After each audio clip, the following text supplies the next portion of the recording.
दीदी, ये आज की लड़कियां आत्मनिर्भर तो हो रही हैं, लेकिन क्या संस्कार कहीं पीछे छूट रही है?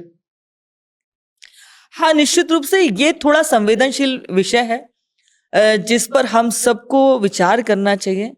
आधुनिक शिक्षा के संसार में जहां हम प्रवेश कर चुके हैं, वहां पर नैतिक मूल्यों का पतन जरूर हो रहा है। हम कोई बहुत बुजुर्ग नहीं हो गए, लेकिन जब हम पढ़ते थे तो हमारे विद्यालय में शनिवार के दिन नैतिक शिक्षा का पाठ पढ़ाया जाता था। बड़ों के साथ कैसा व्यवहार करना, अपनों के साथ कैसा व्यवहार करना, मित्रों के साथ कैसा व्यवहार हो, हमारा स्वभाव, हमारा आचरण, हमारा अपने शरीर के ऊपर कि हमारे नख कैसे हैं, हमारे चलने का ढंग कैसा है, बहुत कुछ आचार व्यवहार संस्कार के माध्यम से दिया जाता था। घर से जब निकलते थे तो हमारी माता कहती थी कि किसी की सोने की वस्तु भी क्यों ना पड़ी हो, परंतु उसको चुराना नहीं है, चोरी करने से बहुत पाप लगता है। तो बहुत सारे जो जो जो इस प्रकार के जो बोध होते थे, वो कहीं ना कहीं हमारी दादी नानियों से या माँ से हम कथा कहानियों के माध्यम से, लोरियों के माध्यम से सुनते थे।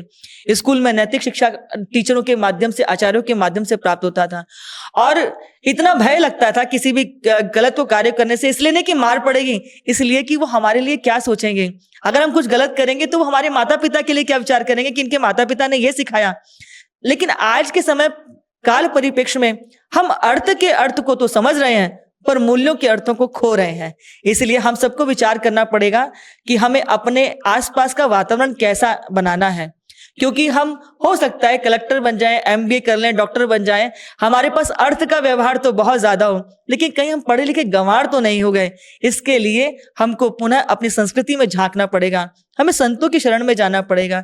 इसलिए हम बहुत बार कहते हैं कि किसी भी विषय को पढ़ करके आप एक्सपर्ट हो सकते हैं, योग्य बन सकते हैं, आप उसके दक्ष हो सकते हैं।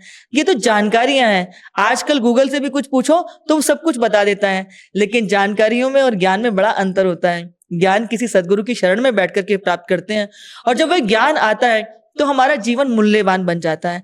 अभी आप देखो, वृंदावन के अंदर जो हमारे स्वामी प्रेमानंद जी महाराज हैं, आज लाखों लोग उनसे जुड़ रहे हैं। अभी आप देखो, जिनके लाखों करोड़ों में जो है फॉलोअर्स हैं, ऐसे विराट कोहली और अनुष्का, जिनके पास में अर्थ का की कोई कमी नहीं है।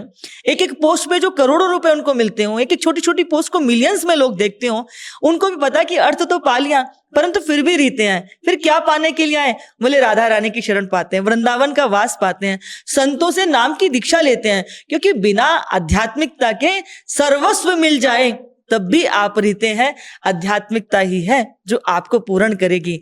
इसलिए आप शिक्षित तो होइए, परंतु अपने धर्म के मूल्यों को और अपने आचरण के मूल्यों से यदि आप च्युत हो जाएंगे तो सब कुछ पाकर के भी आप रीते हैं।